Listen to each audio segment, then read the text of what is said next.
Britain से मुक्त व्यापार समझौते को अंतिम रूप देने के बाद प्रधानमंत्री नरेंद्र मोदी शुक्रवार को अपने पड़ोसी देश मालदीव पहुंचे, जहां उनके राष्ट्रपति मोहम्मद मुइज्जू से उनकी मुलाकात हुई और दोनों नेताओं के बीच सहमति बनी कि भारत और मालदीव जल्द ही द्विपक्षीय निवेश समझौता यानी BIT करेंगे और मुक्त व्यापार समझौता यानी FTA करने के लिए वार्ता शुरू करने की सहमति भी बनी। मालदीव को लुभाने में चीन की बेहद सक्रिय कूटनीति को देखते हुए भारत ने मालदीव को कई तरह से मदद पहुंचाने की भी घोषणा की है। इसमें 4,850 करोड़ रुपए की आर्थिक मदद, लाइन ऑफ क्रेडिट यानी LOC देने का ऐलान किया और पूर्व में भारत की आर्थिक मदद की अदायगी की शर्तों में भी भारी राहत दी है, जिससे मालदीव सरकार का आर्थिक बोझ बहुत कम हो जाएगा, जो करीब 5 गुना है। मोदी और मुइज्जू के बीच आपसी सहयोग के सारे आयामों पर बहुत ही विस्तार से बात हुई, जिसमें समुद्री सुरक्षा और रक्षा क्षेत्र में सहयोग से जुड़े मुद्दे काफी अहम रहे। मालदीव के राष्ट्रपति मुइज्जू ने PM मोदी का माले हवाई अड्डे पर खुद जाकर स्वागत किया, जो कहीं न कहीं ये दर्शाता है कि भारत विरोध का जो तरीका उन्होंने चुनाव जीतने के लिए अपनाया था, अब वो उसे पूरी तरह से पीछे छोड़ चुके हैं। मुइज्जू को चीन का करीबी माना जाता रहा है। माले के रक्षा मंत्रालय के भवन में PM मोदी की एक बहुत बड़ी तस्वीर लगाई गई थी। ये भी माले के बदले मिजाज का उदाहरण समझा जा सकता है। हिंद प्रशांत क्षेत्र में चीन की बढ़ती गतिविधियों को देखते हुए मालदीव जैसे छोटे द्वीप देश का वैश्विक महत्व बढ़ गया है। अमेरिका की तरफ से भी मालदीव को लुभाने की कोशिश लगातार हो रही है। ऐसे में भारत सरकार ने पूर्व में मुइज्जू की भारत विरोधी बयानों को पूरी तरह से नजरअंदाज करते हुए अपने दीर्घकालिक कूटनीतिक हितों को साधने की कोशिश की है और इसका असर अब दिखने लगा है।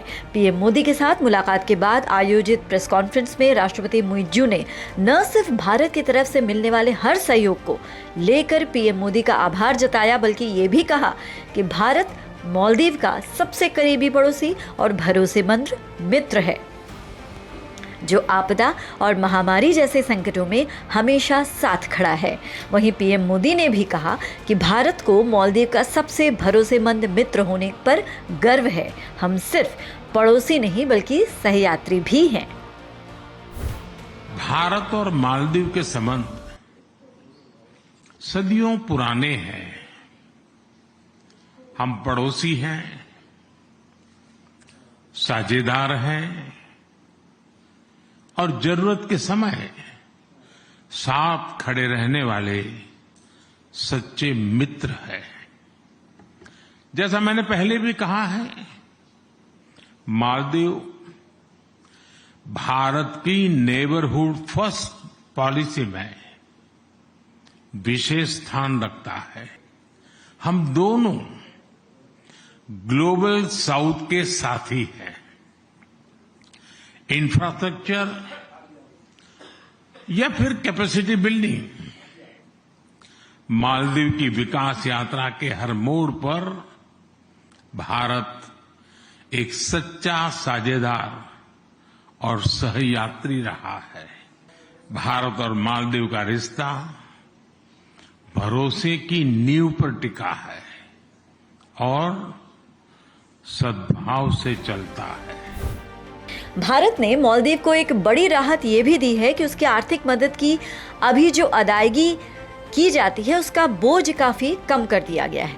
विदेश सचिव विक्रम मिश्री की माने तो भारतीय कर्ज की सालाना अदायगी की राशि 41% तक कम हो जाएगी। मालदीव जाने वाले भारतीयों के लिए ये एक अच्छी खबर है कि निकट भविष्य में वो वहां के होटलों या दूसरी सेवाओं का भुगतान UPI के जरिए कर सकेंगे, क्योंकि इस पर भी करार हुआ है। इसके लिए दोनों देशों की संबंधित एजेंसियों के बीच नेटवर्क टू नेटवर्क समझौता किया गया है, जो कि एक बहुत बड़ी पहल मानी जा सकती है। खास तौर पर दोनों देशों के बीच यात्रा करने वाले लोगों के लिए एक बहुत बड़ी सुविधा ये साबित होने वाली है। Bureau input, PTC news.